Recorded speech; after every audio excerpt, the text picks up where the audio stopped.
Hello children, math के series में आज हमारा ट्रिग्नोमेट्री का पार्ट है और ट्रिग्नोमेट्री में इसको हम लोग त्रिकोण मिति का जो पार्ट नंबर ये 4 है।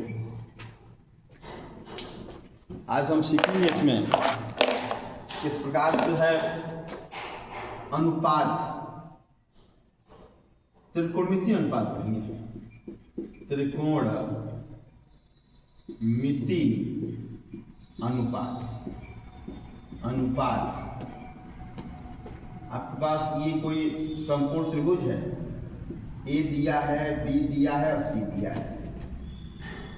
जिस कोण को निकालना है इसके लिए बता दें इन भुजाओं का अनुपात किसी त्रिभुज के भुजाओं का अनुपात ही त्रिकोणमितीय अनुपात कहलाता है।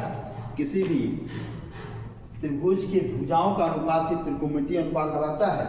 और हमें इसमें जिस कोण को निकालना है उसके सामने की गुणा है। इसके अनुसार देखें, यदि इस कोण को निकालना है इसके सामने की भुजा हमेशा लंब हो जाएगी और इस जो आधार जिससे टिका होगा वो हमेशा आधार हो जाएगा और यह उसके बाद ये हमारा भुजाकर्ण हो जाएगा, जिसको हम लोग ये परपेंडिकुलर है P से दिखेगा, ये बेस है B से दिखाया जाएगा और K है ये कर्ण है K कर्ण से दिखाया जाएगा।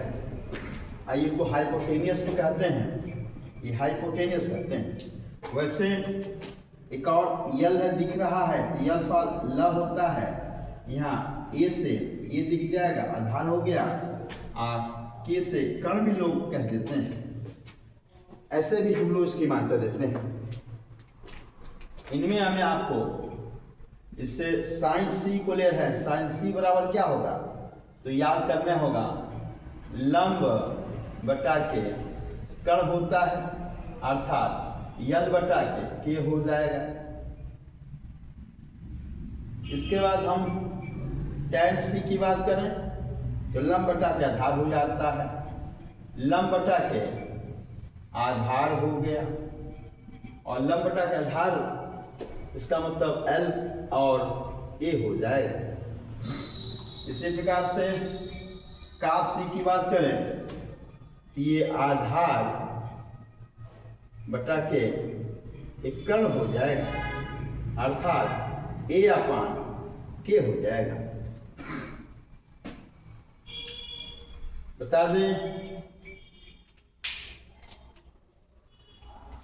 ये ग्रुप है, ये फर्स्ट ग्रुप हो गया आपका। इस प्रकार से यदि ये फिगर ये इंडिकेट कर रहा है इसको, यदि फिगर इस प्रकार आ जाए, अब ए है बी है सी है और बी है। अब इस कोण को निकालने के बाद इसके सामने का ये हो जाएगा लंब हो जाएगा, ये लंब हो जाएगा, इसको हम खड़ा कर ले रोटेट कर देंगे तो पुनः ये आकृति बना लेगा।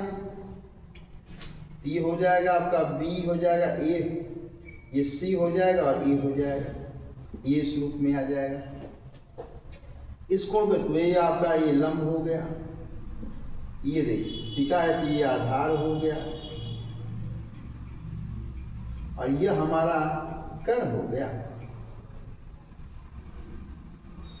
इस प्रकार से इसके जो मान होंगे इसके आधार पर हम इस चीज को जैसे यहाँ दिख रहा है इसके आधार देखें तो लंब क्या हो गया बाबू, जिसको हम इस प्रकार में लिख दें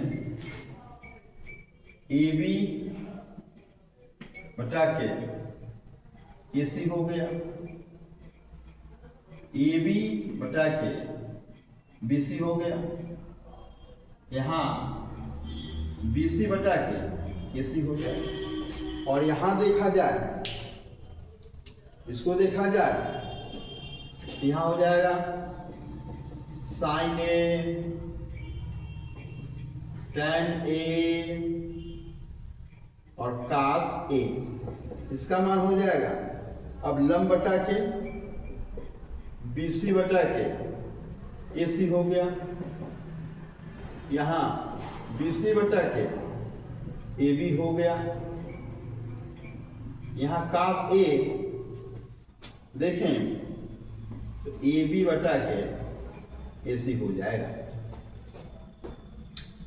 इतनी बात समझ में आई। स्थिति अनुसार जिस कोण को पूछेगा उस कोण के सामने की भुजा सदैव क्या होगी, लंब हो जाएगी।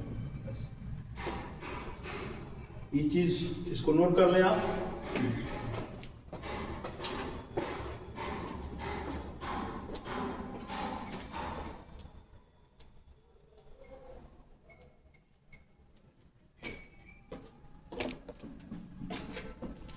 इसका एक रिलेशन होता है। सिंपल सा ट्रिक की बात करें, आपको याद करने का ट्रिक है, ये रहा। ये जो शीर्ष है ये साइन को रिलेट करेगा, यहां से इधर शीर्ष आएगा, ये टैन को रिलेट करेगा, और यहां से इधर देखेंगे तो ये कास को रिलेट करेगा। सिंपल से ये आप सदैगा, शीर्ष है तो साइन है, पैर है तो टैन है, सिर से पैर आ रहा है तो टैन है, और पैर से शीर्ष तब जा रहा है तो हमारा कास हो जाएगा। रखने की कोई आवश्यकता नहीं। इस प्रकार से अब कुछ इनके अंदर रिलेशन देखा जाए। इनके अंदर ये जस्ट एक दूसरे का अपोजिट होता है। आपको बस तीन बातें याद रखनी है। साइन लंबकर्ण, लंब बटा कर्ण होता है। ऐसे ट्रिकली याद किया जाए, यहां समझें। साइन ये लंब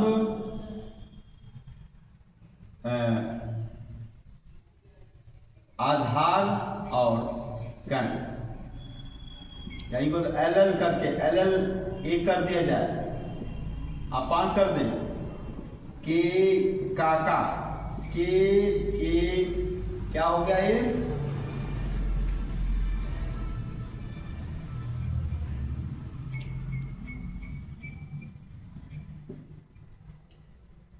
ऐसे बनाते हैं।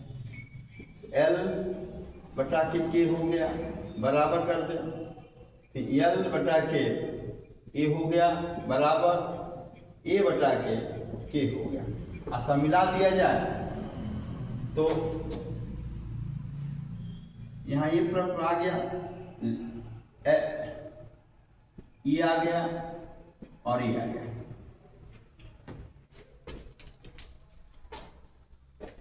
मेरे प्यारे बच्चों,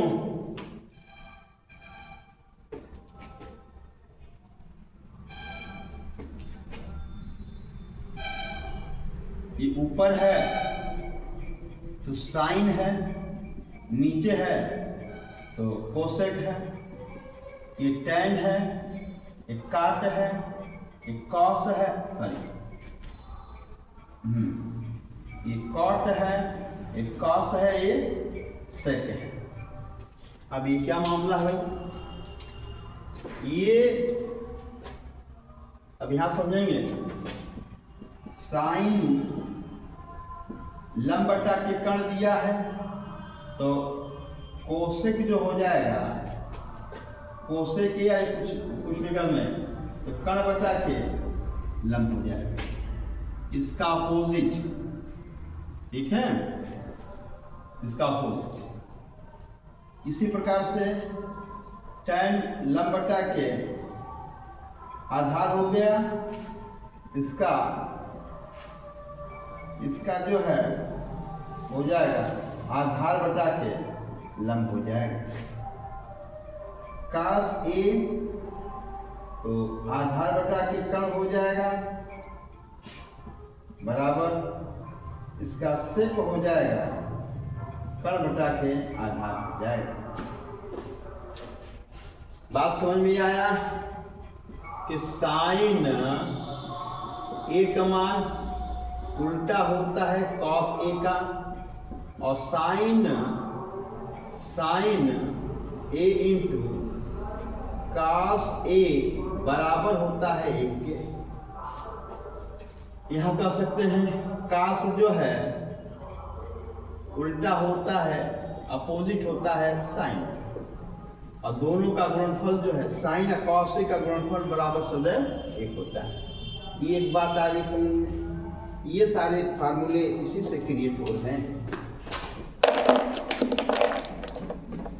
आगे देखेंगे, यदि tan की बात करें tan a तो 1/cot a हो जाएगा, cot a देखा जाए तो 1/tan a हो जाएगा। दोनों का गुणनफल जो है मल्टीप्लिकेशन सदैव एक होता है। और एक चीज और याद करना है, साइन a बराबर tan a बराबर साइन a बटा अपॉन cos a होता है, और ये काट a बराबर cos a बटा के साइन a होता है। ये आप नोट डाउन कर देंगे।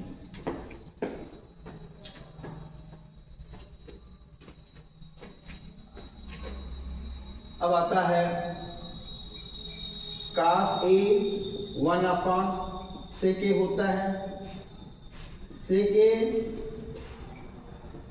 1/cos a होता है। इनका गुणनफल जो है सदैव एक के बराबर होता है। यदि एंगल बराबर दिए हुए हैं तो इनका आंसर हमेशा एक के बराबर हो जाएगा। यदि इतनी बातें समझ में आ गई, हम किसी का भी ये कुल इनके जो अनुपात होते हैं कुल 6 अनुपात हो गए। अरे 3 ये हो गए और 3 3 3 6, टोटल 6 अनुपात होता है। प्रश्न क्या पूछेगा ये देखिए, जैसे यहां प्रश्न पूछेगा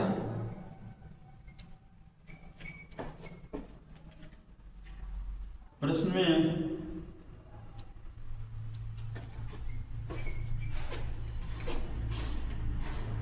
ये दे देगा कि साइन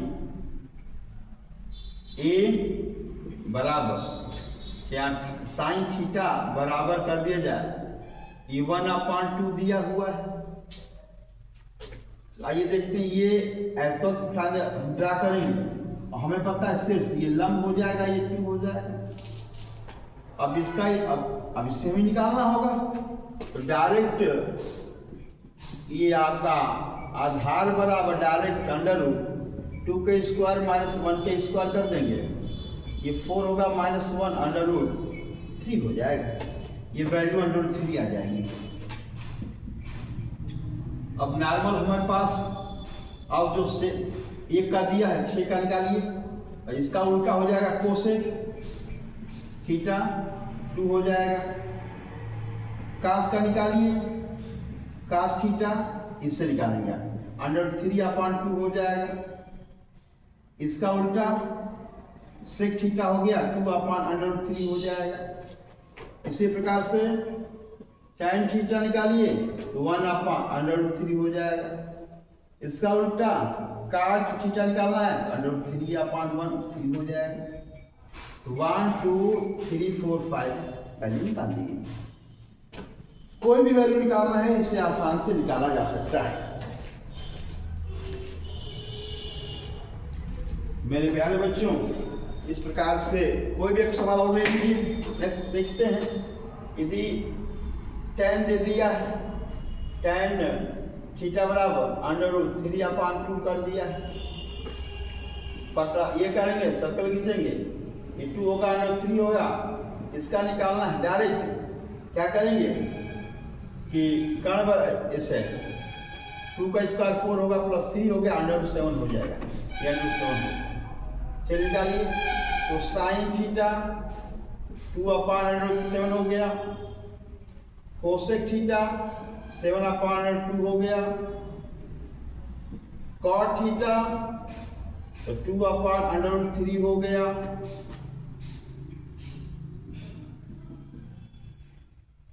कास थीटा तो √3/√7 हो गया, और सेक थीटा √7/√3 हो गया।